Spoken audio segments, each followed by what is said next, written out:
Okay. We have not really done a lecture in quite a bit, um, but let's go for it. Okay.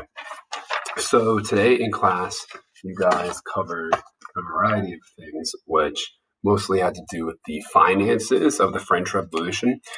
We defined taxes as basically every single payment that individuals, corporations, and even government employees themselves make in order to fund a government. And without them, governments can't work. And yet, time and time again, we're going to find that people revolt and rebel, especially in the 17 and 1800s, against governments because of improper taxation. Um, the American one and the French are both inspired in a similar way, where we see a nobility that doesn't want to pay for instances in which they feel like they're underrepresented, misrepresented, or lack power. But it's a little bit different here because in the French Revolution in comparison to the American Revolution, it's spearheaded by the bourgeoisie and the lower classes of peasants and urban workers um, who struggle and lack all power and are arguably more justified in revolt in comparison to the American Revolution. Um, just a quick review here. We start with the scientific revolution. We entered into the glorious revolution, the Enlightenment. We talked about the American Revolution for a split second. Now we're over to our best friends in France, bourgeoisie, croissant, all that cool stuff. Just to give it some context, if you haven't done your notes in your book, that's okay. We'll get there. But what you need to understand, what led us to the French Rev is the increasing role of absolutism in French politics in the 15, 16, and early 1700s. Unlike the English, where we have a very moderate government that, though having a monarchy, is absolutely defined by a constitution and is having its role increasingly limited. The opposite was happening in France up until the French Revolution. And I think it can be summarized best by the sun god, Louis XIV, where he says, I am the state. He's divinely appointed, as we see. We got this absolutely ridiculous portrait with the fleur de lis all over his cape and his cool, awesome bedroom in Versailles.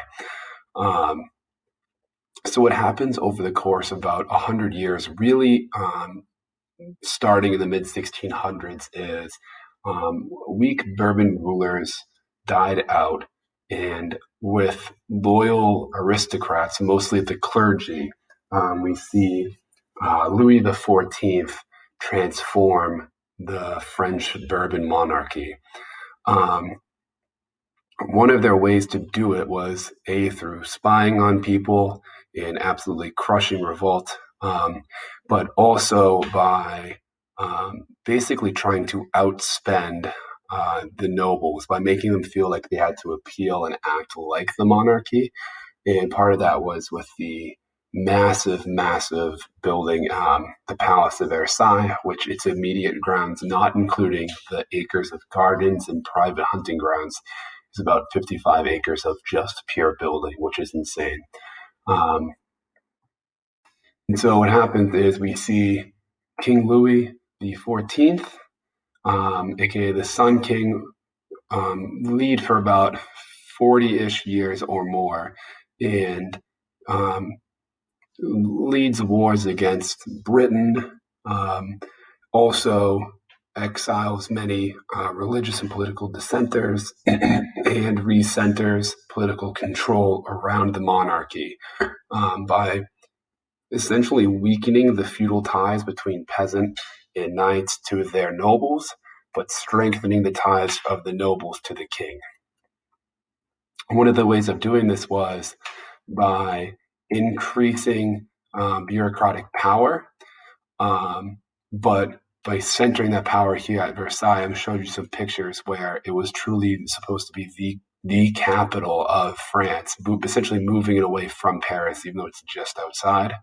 It's just a short horse ride away.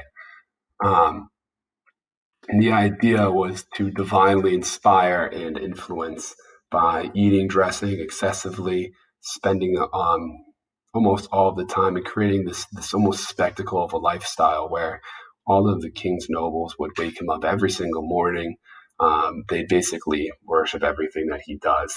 Um, what happens though is massive inefficiencies happen, and in order for nobles to keep up, they have to borrow from the crown. So we see money leaving the monarchy, being spent on completely worthless things such as fancy grand palaces and castles and clothing and um, fine swords and all these things that really don't help anybody at all.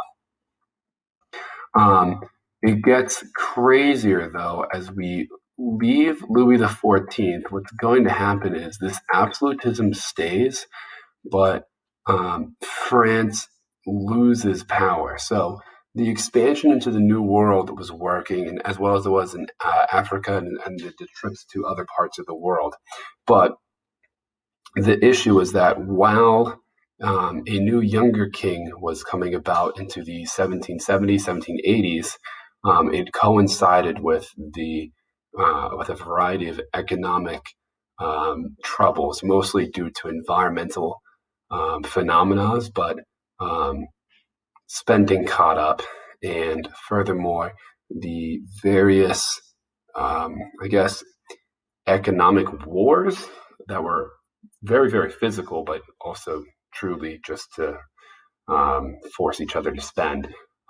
That also caught up in with their enemy of Great Britain, in not only the 7 Years' War, but also in a variety of naval wars and by supporting each other, and essentially proxy wars by propping up each other's enemies, um, that forced each other's thrones to have to pay considerable amounts of money into navies and armies. Just some quick data here on the economic turmoil. We see that 75% of the economy depended on agriculture. So France is relatively large, not nearly as large as the US, but a lot of it is productive land that is used for farming. And they industrialized late. So the time that we're talking about now, the 1770s, 80s, and 90s, is the very, very beginning of the Industrial Revolution. It takes place in Great Britain and the Netherlands, but it happens in the US about 15 to 25 years later, but it's significantly later in France. And when it does happen, it doesn't happen in the same scale. So this is a very agricultural instead of a very industrial economy. And when you have that coinciding with a massive population growth of about 8 million additional people, and you start having bad harvests, you literally can't feed all of these individuals. And so, bad harvest and a growing population, that plagues the 1770s.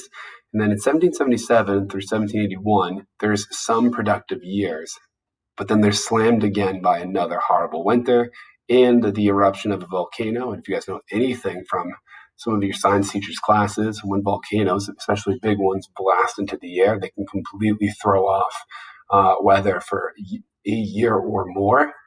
And so, for about 2 to 3 years, you have horrible harvests where there's plummeting temperatures, bad rains, acidic rains killing crops, and nothing's growing. They have one hopeful year, and then they get slammed again the year just before the French Revolution begins, where, again, people are starving. All while this is happening, inflation happens in wages and in the prices of goods. So the prices of goods rise to about 66%, but real wages in comparison only rose 22%. So the people were, making a little bit more money from year to year, but that payment didn't adjust to the prices of the foods and the goods they needed. So literally peasants couldn't afford the bread that they were selling or making. And so it creates black markets, it creates starvation, and creates shortages because there's no incentive to truly sell and people can't afford. And then there became policies against hoarding, and it was just an absolute nightmare. Just to recap, you guys should have known this already, though, from your time with Mr. John Green. The Ancient Regime, aka the Old Order, this was what basically divided French society or French feudal society. And so we have the first, second, and third estates. This first estate was the Roman Catholic clergy, and it had about 1% of the population, right? So very, very few people, a couple 100,000.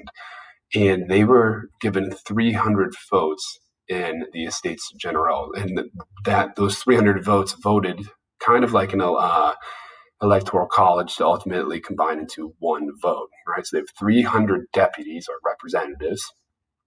And these were like the richest of the Roman Catholic clergy.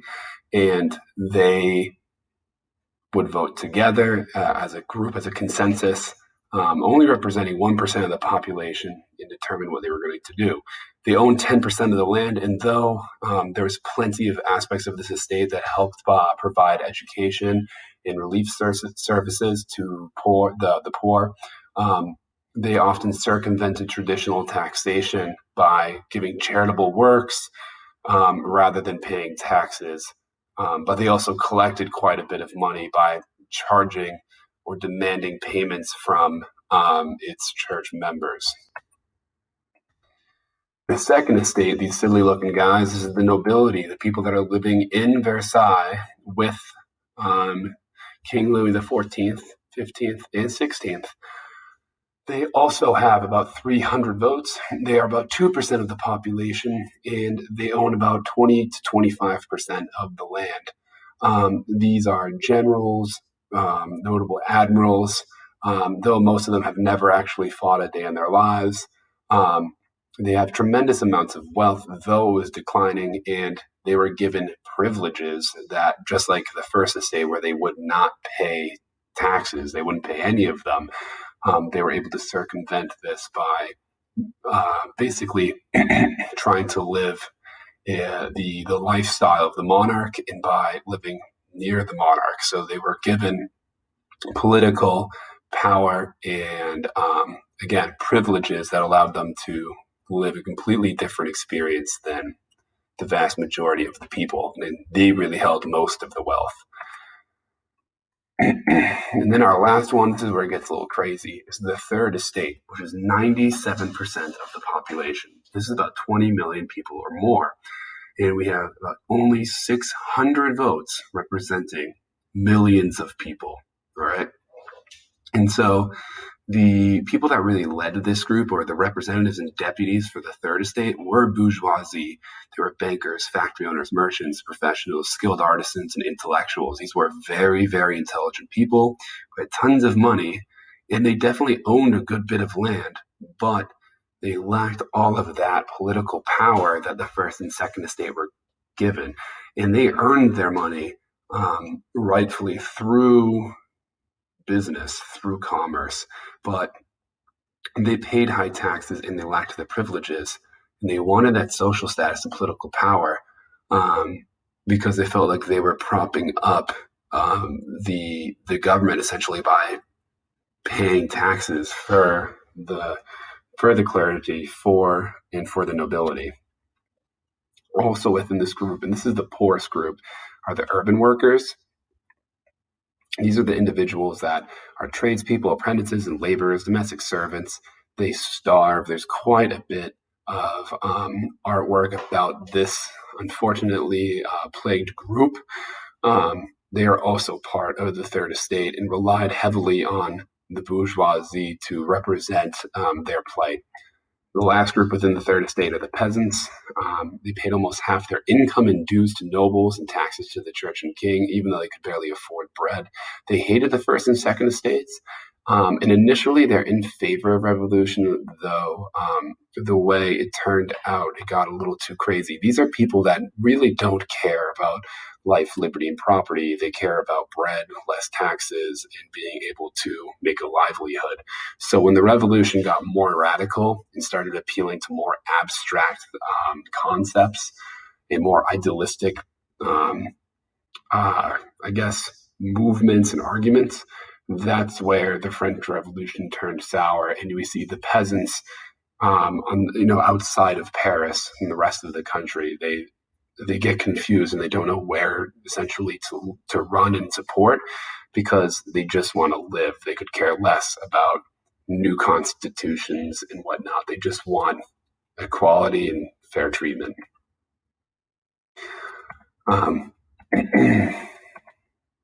And so ultimately what ends up happening is what we need to understand before we dive into the rest of it is that the 1780s, we see that rise in the cost of living, where 66% price increases in common goods and a general lack of increase in wages. Taxes are up; they're getting propped up all over the place in different ways on indirect fashions and also on ridiculous goods. A variety of crop failures for about 15 years. We see poor government spending and increased debt. We see the French government trying to finance palaces and revolutions and other nations to wrong their enemies, and that actually ends up creating more debt. And we also see the clergy and the nobility rise against the finance ministers from 1775 to 1789, time and time again. And this is the part where I don't have a lot on the PowerPoint, but you're going to kind of hear me spiel for a second, all right? So with the 7 Years' War, we have that amount of debt. We see French support in the American Revolution, Bad Harvest, and Versailles court life, all culminating in essentially a recipe for disaster. France is a paradoxical state that should have been relatively wealthy, but the inefficient bureaucracy and the lack of ability to collect taxation further created issues in their funds. And if you guys remember reading the very first document A in today's exercise, you'll see Anne Robert Turgot discuss how they need to be able to actually collect taxes fairly to start to battle these debts. He calls for no bankruptcy, no loans, and no increase in taxation for the commoner, right? Because those people are already heavily burdened. And so it ends up being a battle between the monarchy and the aristocracy. And in reality, it's not even the monarchy, it's the finance ministers versus the nobility and the clergy. It's confusing because these finance ministers are often very liberal nobility that have been appointed to this role. And so you see Turgot, you see Jacques Necker, we see Carlonet, Necker again, and Etienne Brienne all rise to the occasion. And they were appointed and disagreed with each other immediately, but then ultimately would come to the same conclusion about every 5 or so years. And we see these common themes in documents A, B, and C, where these finance ministers are calling for government transparency about where these monies are being spent. We see themes of decreasing debt, or at least keeping it constant by not adding to it, and warning and trying to explain to the king how loans and interest work. That sure, you're borrowing 400 million livres, or French dollars, essentially, right? But it's more than that because it's going to take years to pay off. So it's not 400 million, it's more. And the longer that you take to pay off, the more it is. And that's something the monarchy very much so failed to understand. And then we see all these finance ministers talk about fair taxation by ending these privileges for the first and second estate and finally making them pay, and also making it proportional, making the wealthy pay possibly more, or making everybody pay, a 5% tax, regardless of income. So there's two different ideas for fair taxation, whether it be proportional to your income or even across the board. And so the last source is the one that's probably the most confusing, which is Carlonet's. And he talks about a simplification of the tax code. And I will jump to it real quick if you stay with me here. So in this one, I should just change the title of this document. Let's see. Okay.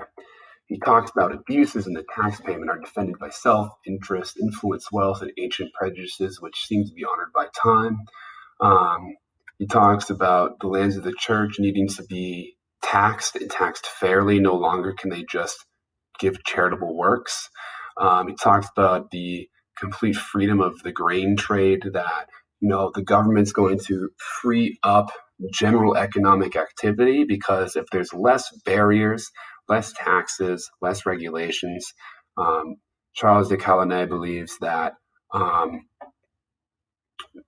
the economy will become more productive and more efficient. And when you see these crazy things like the VNTM, the TIFE, or the Corvée, he's talking about specific duties, requirements, and taxes that were common in French society. So the Corvée was actually like a labor duty, something that all citizens had to do, where they're supposed to, the third estate was supposed to work, and changing that from work to money payments would allow the government to collect money to go towards debts, and also reallocate resources. Furthermore, this last paragraph, he talks about that internal free trade. That there's not going to be taxes from province to province and city to city. There's going to be less regulations. That custom houses will go all the way to the frontiers, so that way they can tax goods from Germany, from the Netherlands, from England, from Spain, not the things that are coming in from the ports necessarily. And that they were going to also end several taxes which were harmful to industry, such as the Gabi, and that they were going to ensure that things were proportional and that people knew what was happening. And that's in 1787.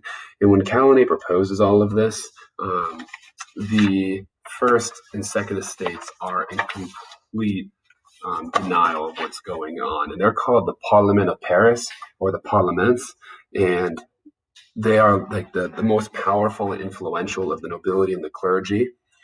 And what happens is Etienne Charles de Brienne, who is the main opponent of Caulainay, he is elected the finance minister, and he promises, to make sure that the first and second estate can get away with what they always have. And when he finally is given the information to the state's funds, he has a complete conniption and realizes that Caulainay, Turgot, and Necker, that they were all right time and time again, that it was much, much worse than they realized. And he, too, also calls for massive reform, a simplification of the tax code, making things proportional, ending all the debts, ending the privileges. And so him turning, in a sense, on the first and second estate to a degree, sends the parliaments of, especially the one of Paris, into a panic, and they decide that they need to call for the Estates Generales. And so the Estates Generales is the way that these three estates voted or were able to express their desires to the king, because the king will ultimately decide what will happen, but he could listen to a vote. And so the Estates Generales hadn't been called in over 100 years. And so when Louis XVI is urged to call the Estates Generales in 1789, we have the first, the second, and third estates meet. And what happens is an absolute mess. The first issue being the idea of who gets to vote, and how the voting will proceed. So we have 300 individuals representing 1% of the population in the first estate, 300 individuals representing 2% of the population, and then only 600 individuals representing over 20 plus million people. And so the third estate understandably wants one of two things: that the 300 votes for that basically the first, second, and third estate would be able to vote a little bit more proportionally. So, the clergy would get one powerful vote, the nobility would get one powerful vote, and the third estate would get 2 votes because they represent more individuals. The second option was to create a voting system based on each individual deputy, in which there'd be 300 votes for the clergy, 300 for the nobility, and at least 600 for the third estate. And they even wanted more. They wanted to double their representation to 1,200. And they believed that there was individuals within the first and second estate that would side with them. So these new progressive ideas would go in place. and they would be able to solve the economic turmoil and possibly end the excessiveness of the nobility and the clergy. This doesn't happen. As they argue about the voting procedures, on a separate day, the third estate breaks away with some of the more liberal members of the clergy and nobility, and they create their own sense of self, and they call themselves the National Assembly. And they believe that they are essentially the government, that they represent the people, and they are hell-bent on creating a new constitution. When they do this, we see memorable events such as the storming of the Bastille, which we will talk about in class. And we also see revolts out in the peripheries of France called the Great Fear, in which peasants start revolting against landlords. We're not quite into the nitty-gritty details of the revolution. This is kind of the buildup. But what we're getting at is when the Third Estate calls itself the National Assembly, we have a group very similar to essentially our founding fathers in the United States signing the Declaration of Independence there. Just like their American friends, they decide that they're going to create a government that actually represents the people's will. And when they do that through their tennis court oath, they completely shift French politics in history forever, one built on fraternity, equality, and liberty, right? Or the tripartite, which is going to be that blue, white, and red parts of the flag that you see, the three major themes of the French government that will hold through Napoleon and the varying French regimes that we see throughout the rest of history. I know I've talked a lot, so this is my video, and I will have something on the moderate phase for you guys as well.